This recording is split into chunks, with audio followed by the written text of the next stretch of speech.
시편 118편 25절부터 29절까지 읽겠습니다.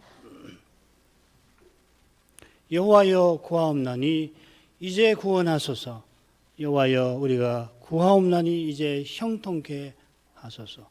여호와의 이름으로 오는 자가 복이 있으며 우리가 여호와의 집에서 너희를 축복하였도다. 여호와는 하나님이시라. 우리에게 빛이셨으니 줄로 희생을 제단불에 멜지어다. 주는 나의 하나님이시라. 내가 주께 감사하리이다. 주는 나의 하나님이시라. 내가 주를 높이리이다. 여호와께 감사하라. 그는 선하시며 그 인자하심이 영원함이로다.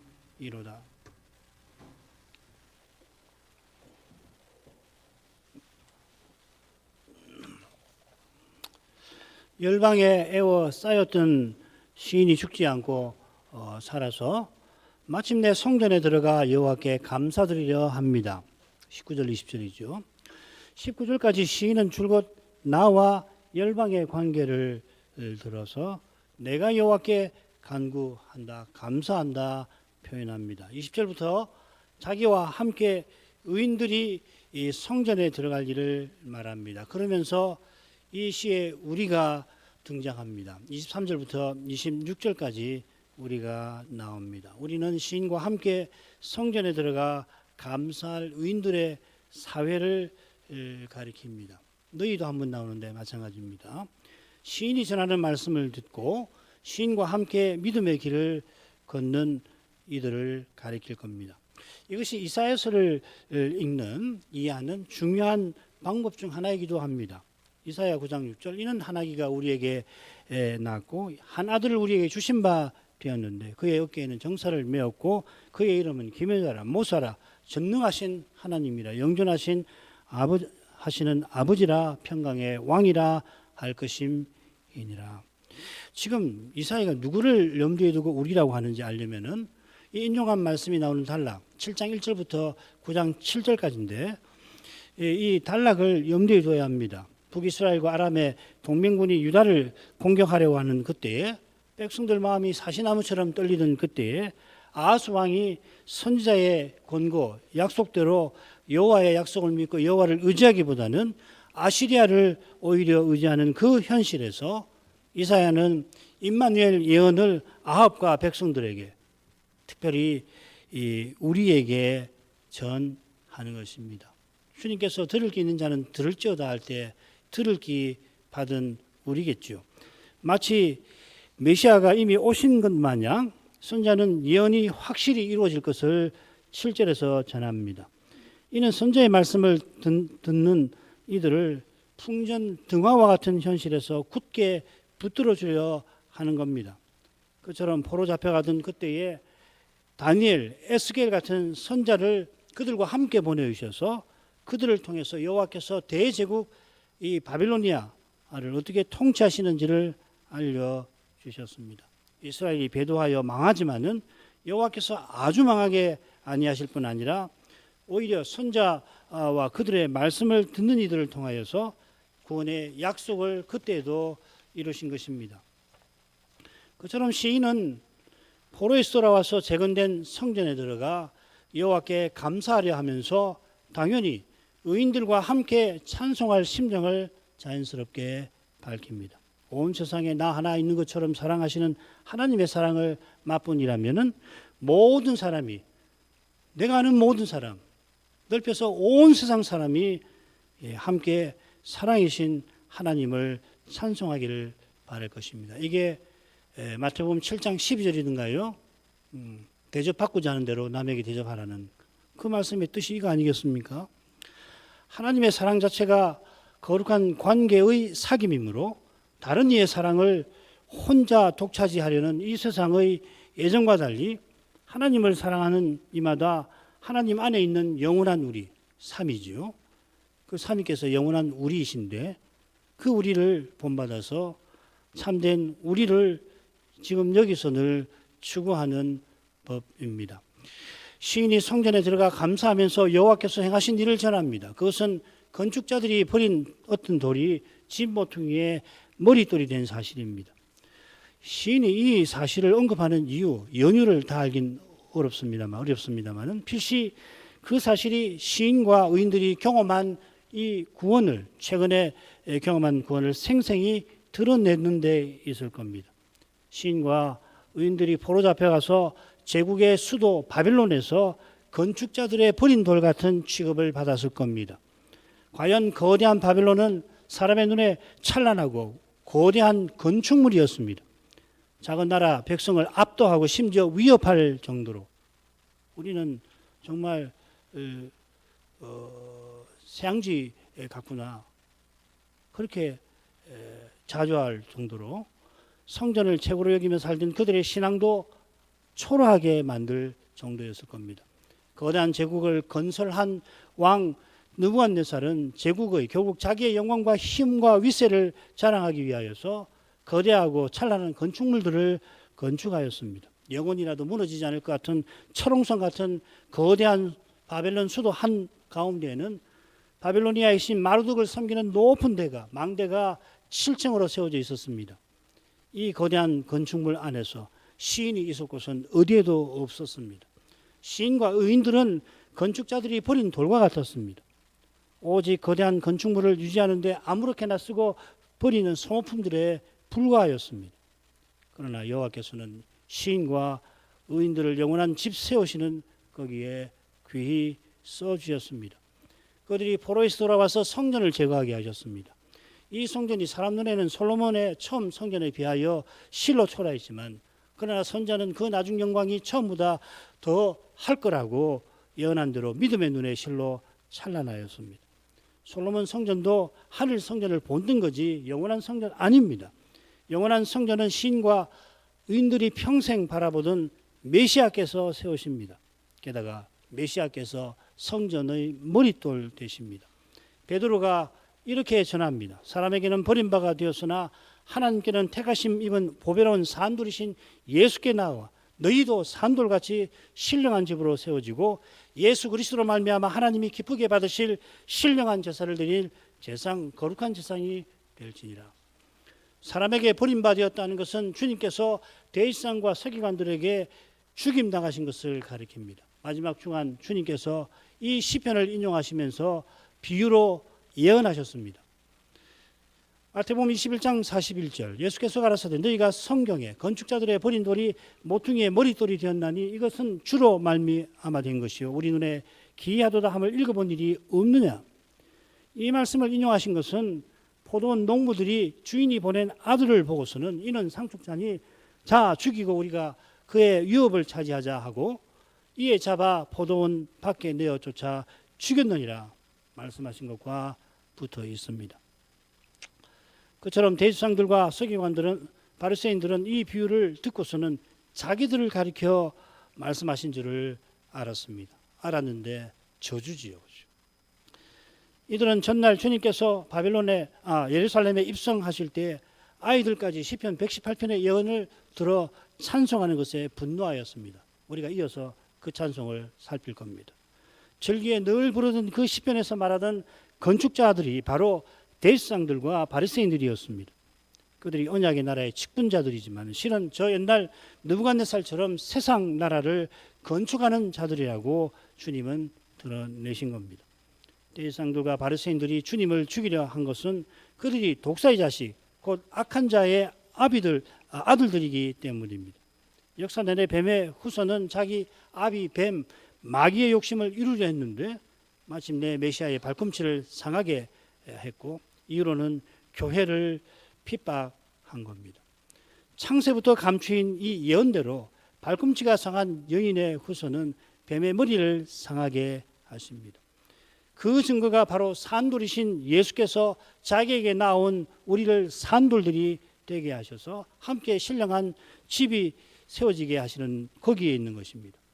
뱀은 시인의 시대에 느부갓네살을 통하여 이스라엘을 전멸시키려고 했고 아수수에로 때에는 하만이라고 하는 인물을 통해서 그리하려 했습니다만 여호와께서 자기 종들을 통하여 그 악한 계획을 무산시켜 버리셨습니다. 마침내 약속대로 메시아를 보내셨는데 놀랍게도 여호와의 종으로 세상에 오셨습니다.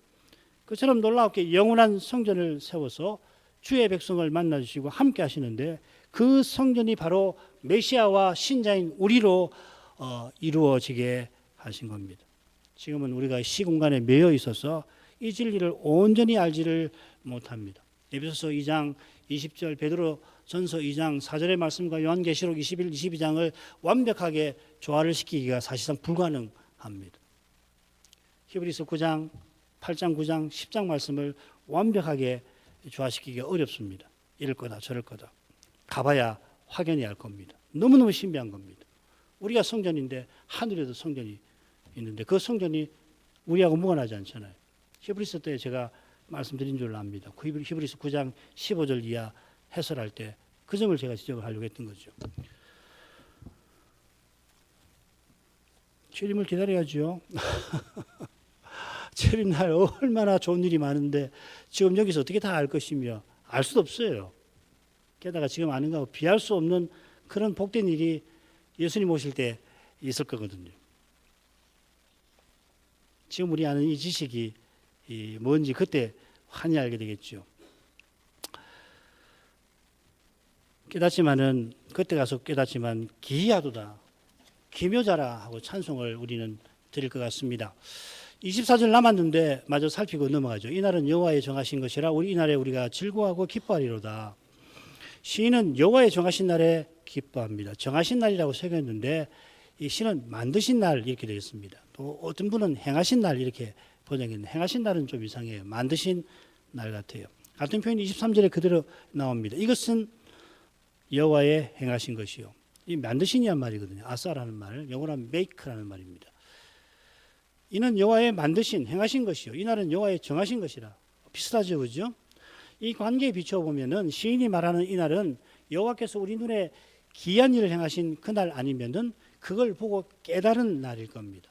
어떤 게 시인이 의미하는 건지 단정하기 어렵습니다만은 그것으로 20절에 보면 이는 또 이가 나옵니다. 왜냐하면 우리가 생각하는 것보다 이라든지 대명사가 자주 안 나옵니다. 실은 성경에 시편에도 마찬가지고 이는 여호와의 문이라 한 것까지 고려하면 주께서 행하신 그 일을 보고 그 일의 의미를 깨닫는 날, 그 시인과 의인들이 성전 들어가 감사하는 그날로 보입니다. 정하신 날이라 새긴 것은 절기를 염두에 두고 번역자들이 그렇게 새긴 것 같습니다. 그런 날이라도 여호와께서 만드신 날입니다.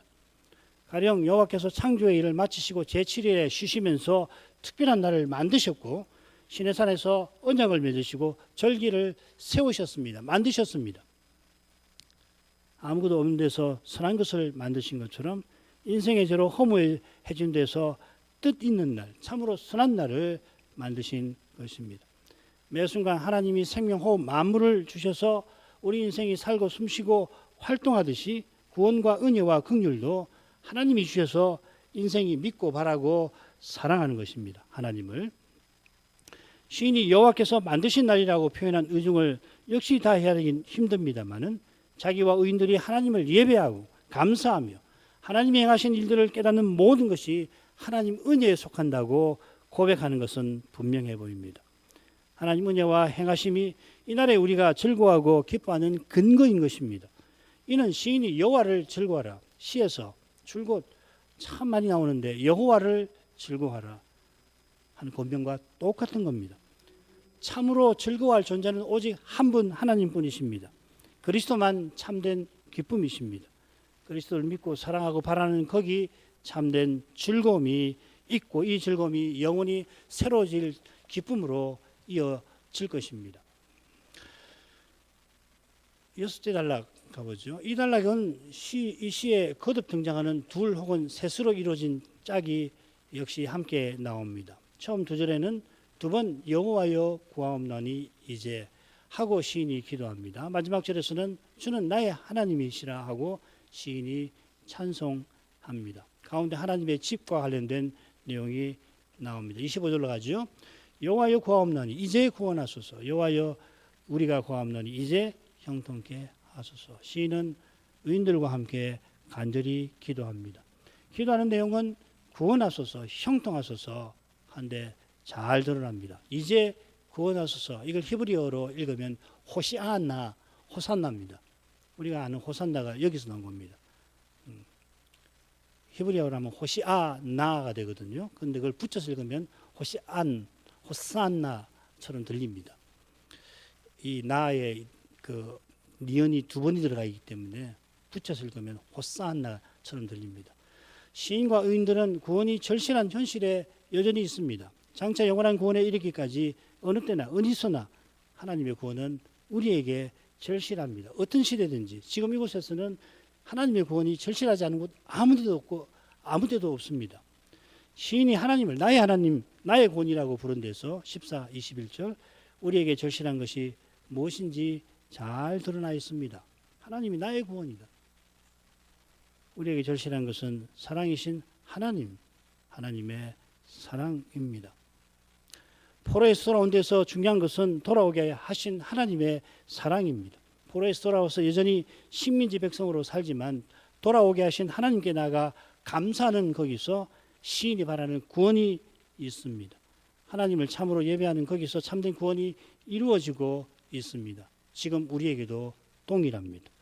그리스도를 통하여 하나님께 나아가는 거기서 죄와 죽음이 그 권세가 무너져 내립니다. 이는 생명의 성신께서 행하시는 일입니다. 하나님을 가까이 하는 그것이 참된 생명인 것입니다.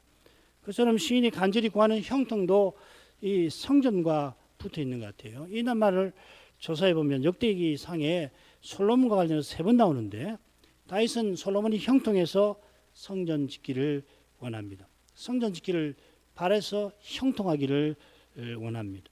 솔로몬이 왕위에 올라 형통하니 이스라엘이 왕의 명령을 순종하는데 이 역시도 성전을 건축하는 좋은 여건을 가리키는 것 같습니다. 이 낱말이 드물어서 시편에는 모두 4번 나옵니다. 복 있는 사람이 시절을 쫓아 과실을 맺는 나무와도 같은데 그 행사가 다 형통하다 하였습니다. 이것과 정확하게 반대되는 뜻으로 시편 37편에 나옵니다. 악인의 길이 형통한 겁니다. 악인이 자기 원하는 대로 행하여서 원하는 대로 악한 꾀를 이루는 모습에 형통이라는 말을 썼습니다. 그런 모습을 보고서 시인은 불평하지 말라 권고하면서 여호와 앞에 잠잠하고 참아 기다리라 권합니다. 여호와의 길이 참으로 형통할 것이라 그러한 것입니다. 시편 45편 4절에서는 이 형통이라는 말을 그런 의미로 묘사하고 있습니다. 지금 시인이 구하는 형통도 마찬가지입니다. 여전히 힘든 현실, 구원이 절실한 현실입니다마는 시인은 고난을 견디며 사명을 이루기를 바라서 형통하게 하옵소서 하는 것입니다. 고난 자체를 없애달라는 말도 아니고 고난 있든지 없든지 심하든지 덜하든지 그건 전적으로 하나님께서 자비하신 하나님의 그 거룩한 뜻에 달려 있는 거 아니에요? 어떤 사람은 부유한 가정에 태어나기도 하고 어떤 사람은 가난한 가정에 태어나기도 하고 어떤 사람은 하다가 보니까 아주 건강하기도 하고 어떤 사람은 평생 병을 달고 살기도 하고 어떤 사람은 아주 좋은 나라에 태어나서 전쟁이라고 하는 것은 평생 직접 경험해 보지 못하는 반면에 어떤 사람은 태어나가 죽을 때까지 전쟁이라는 전쟁은 겪고 직접 겪고 다 주님의 뜻에 달려 있잖아요.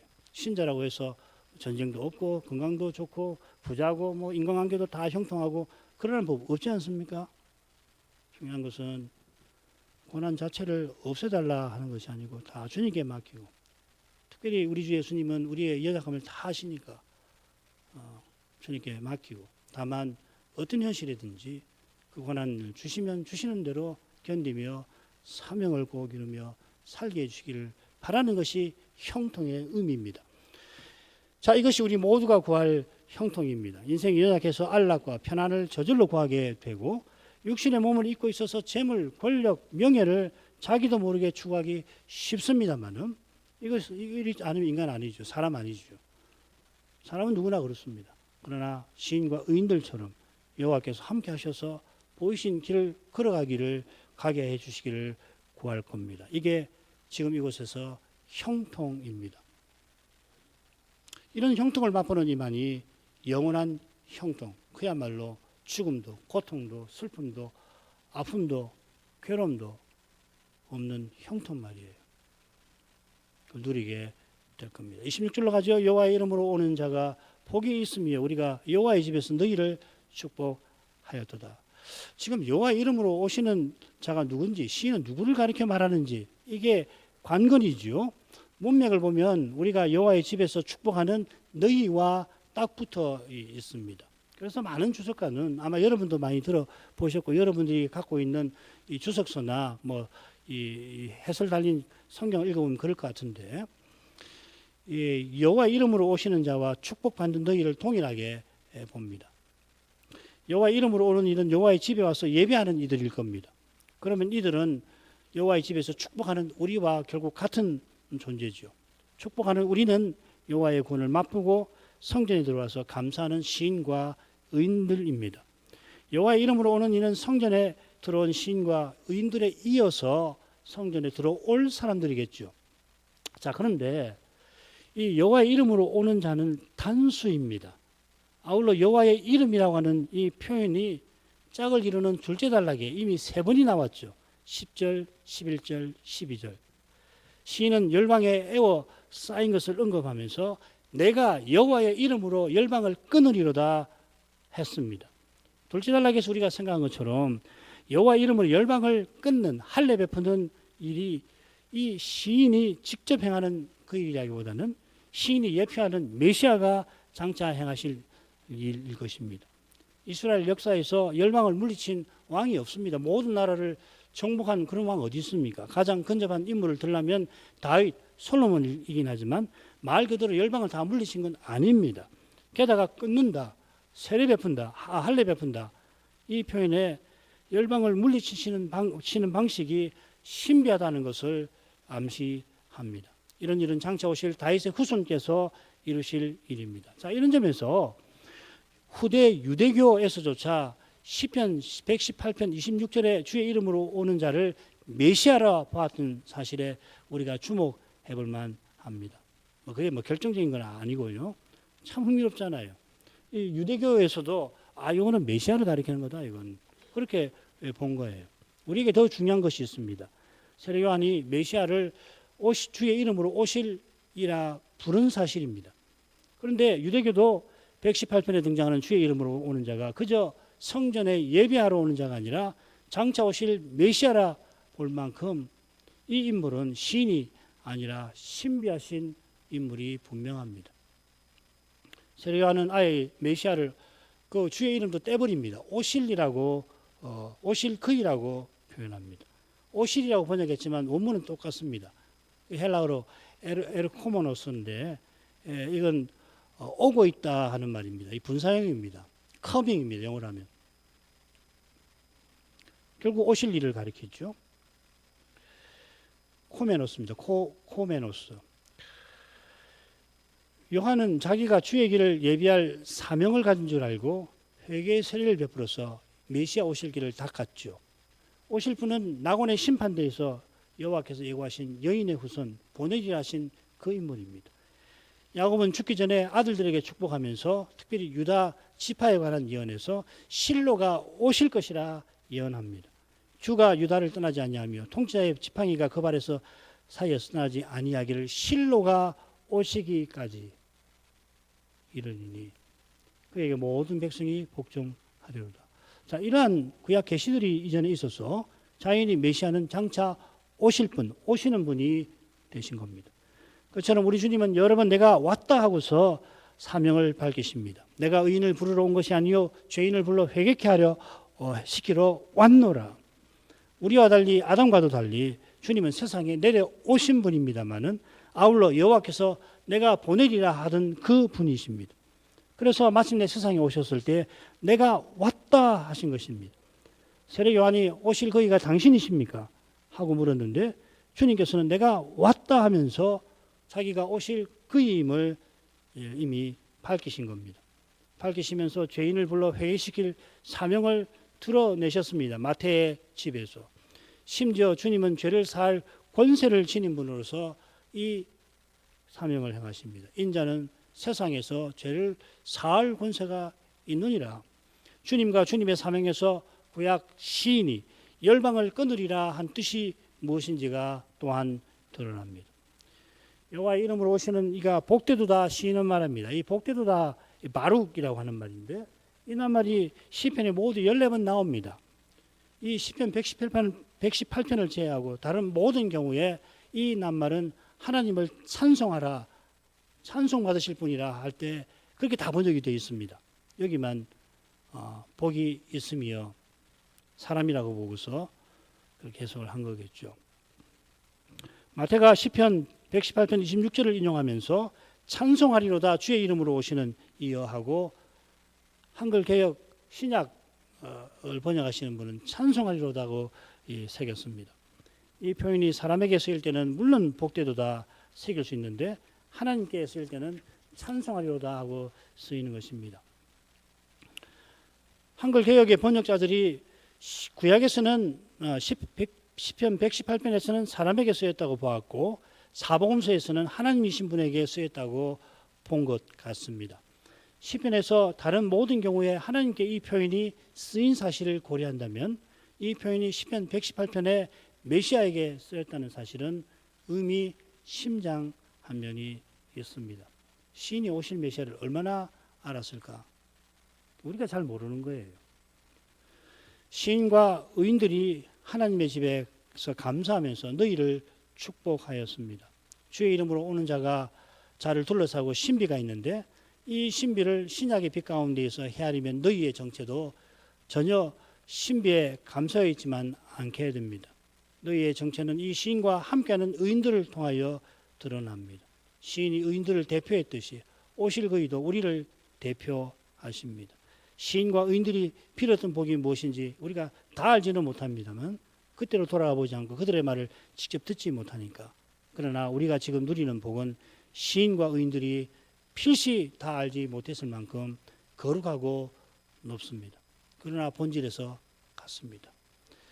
27절로 가죠. 여호와는 하나님이시라 우리에게 비치셨으니 줄로 희생을 제단불에 맬지어다.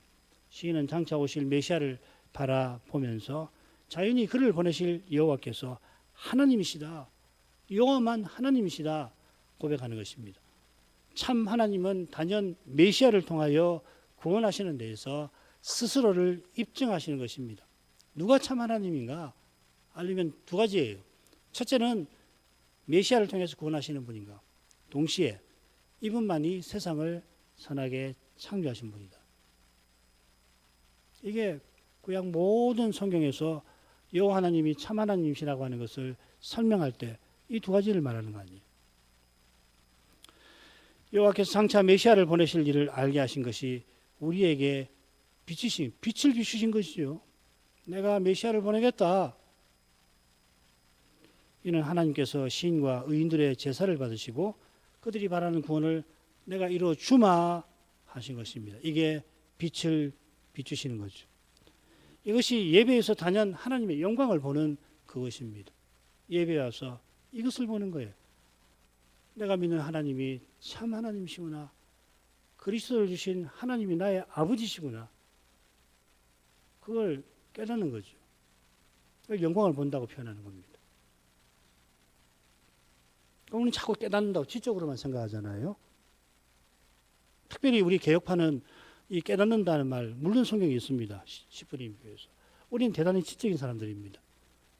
그래서 이 성경을 볼 때도 자꾸 그렇게만 그런 데를 많이 읽고, 그렇지만 동시에 신앙은 신비한 거거든요. 예배는 신비한 거거든요. 그래서 영광을이라고 표현하는 거예요. 그 눈에 안 보입니다. 어떻게 하나님 영광을 모르겠습니다. 가끔씩은 뭐 그런 거 보는 사람이 있을지 모르지만 이런 건 있어요. 예배를 드릴 때에 말씀을 깨달을 때 마음이 정말 투명해지는, 마음이 그렇게 순수해져서 마음이 확 밝아오는 그런 느낌이 어쩌면은 영광을 보았다고 할 수 있는 증거가 되는지는 모르겠지만 결정적인 거 아닙니다. 그러나 그런 것이 있어요. 예배에 와서 하나님이 나의 아버지가 분명하시구나. 세상 누가 나를 뭐라고 그러더라도 세상이 하나님을 알지 못함으로 너희가 하나님의 자녀인 것을 알지 못하느니라. 알지 못한다는 말은 무시한다는 말입니다. 멸시한다는 이야기입니다. 세상에서만 그렇습니까? 교회에서도 그럴 수 있잖아요. 그럴지라도 하나님은 나의 아버지시고 나는 아버지의 나라의 집에 살고 있다. 그걸 일깨워주시는 거거든요. 넘어가죠.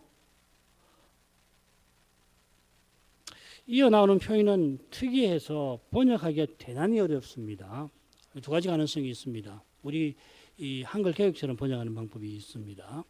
이 희생이라고 새긴 낱말이 이 가학이라는 말인데 이 절기를 흔히 뜻합니다. 물론 여기서는 절기 희생으로 새긴 것 같아요. 이 말라기에 한 번 더 나오거든요. 말라기에 이 말을 써서 절기 희생이라고 번역하도록 돼요. 그 절기의 똥이라고 있는데 우리말 번역은 절기 희생의 똥이라고 풀어서 번역을 했죠. 그런데 희생을 단불에 매는 규례는 율법에 없습니다. 그런 사례도 없습니다. 성경에. 쥐라고 새긴 낱말이 초막절에 그 만드는 그 룰라브 기억하시죠? 나뭇가지를 묶은 거 뜻하기도 하는데 유대교 문헌을 보면 이 가지들을 번제단에 덮는 관습이 나와요. 그래서 이 관습을 참조해서 여러분 갖고 계시는 몇몇 영어 번역본은 이렇게 번역되어 있을 겁니다. 나무가지로 절기 행렬을 장식하여 제단 뿔까지 이르라. 혹은 나뭇가지를 손에 들고 조금 이거는 의역을 한 건데 절기 행렬을 이루어 제단 뿔까지 이르라. 이런 번역을 하기도 합니다. 어떤 게 정확한지 모르겠습니다. 그러나 둘 다 여호와께 나아가는 모습을 보여주는 것은 틀림없습니다. 하나님께서 거룩한 빛을 비추시니 시인과 의인들이 하나님께로 더욱 나아간 겁니다. 희생이 맞는다면은 희생이 가리키는 그리스도를 전심으로 의지하며 나아가는 것이고 초막절에 나무가지가 맞는다면 그것이 가리키는 성신을 온전히 의지하며 나아가는 것을 가리킬 것입니다. 28절로 갑니다. 주는 나의 하나님이시라 내가 주께 감사리로다 하리이다. 주는 나의 하나님이시라 내가 주를 높이리이다. 시인은 여호와를 가까이 하고서 주는 나의 하나님이시라고 고백합니다. 나의 하나님이라고 부르는 것은 시인이 그저 하나님과 개인적 친분이나 개인적 특별한 관계를 개인적 관계를 말하는 게 아닙니다. 우리 주님께서 하늘에 계신 우리 아버지께 기도하라고 하시면서 그 하나님을 하늘에 계신 내 아버지라 부르셨습니다. 내 아버지라고 하신 것은 성부와 특별한 관계, 배타적 관계의 성자로서 계신 것을 가리킵니다. 이 특별하고 배타적 관계 위에서 하나님은 우리 아버지가 되어주십니다. 요컨대 성자께서 그리스도를 통하여 성자이신 그리스도를 통하여 우리 아버지가 되어주셨습니다. 비슷하게 시인이 나의 하나님이라고 부르는 것은 여호와께서 장차 메시아를 통하여 구원하실 그것을 확신하는 믿음을 보여주는 겁니다. 나를 이 일에 중보직분자로 세웠다라고 하는 자기의식을 보여주는 것이고 이건 백성의 구원을 위해서 장차하실 일을 바라보는 심정에서 나온 표현입니다. 그 구원에 시인의 감사와 찬송이 있습니다. 29절은 1절에서 4절에서 살핀 내용으로 대신하겠습니다. 기도합시다. 자비하신 아버지, 옛적 시인이 건축자들의 버린 돌이 집 모퉁이 돌 되게 하신 하나님의 귀한 일을 알고서 감사를 드렸던 것처럼 여호와의 이름으로 오시는 이에 관하여 예언하며 내가 여호와의 이름으로 열방을 끊으리로다 고백했던 그 뜻이 무엇인가를 드러냅니다. 이런 신비를 어떻게 사람의 생각과 경험으로 다 가늠하여 평가할 수가 있나이까. 장차 메시아를 보내실 약속도 오직 하나님의 신비하고 신비하신 그 깊고 깊은 마음에서 나온 것처럼 메시아를 깨닫지 못하고서 시인과 의인들이 자기네가 겪은 경험의 의미를 결코 알지 못하였을 것입니다. 그리스도의 거룩한 빛 가운데 있으면 죄와 죽음의 현실을 바로 알고 눈앞에 펼쳐져 있는 현실이 무엇인가를 직시하고서 오직 성신을 의지하게 하십니다. 이런 은혜를 이제도 더욱 구합니다. 예수님 이름으로 기도합니다. 아멘.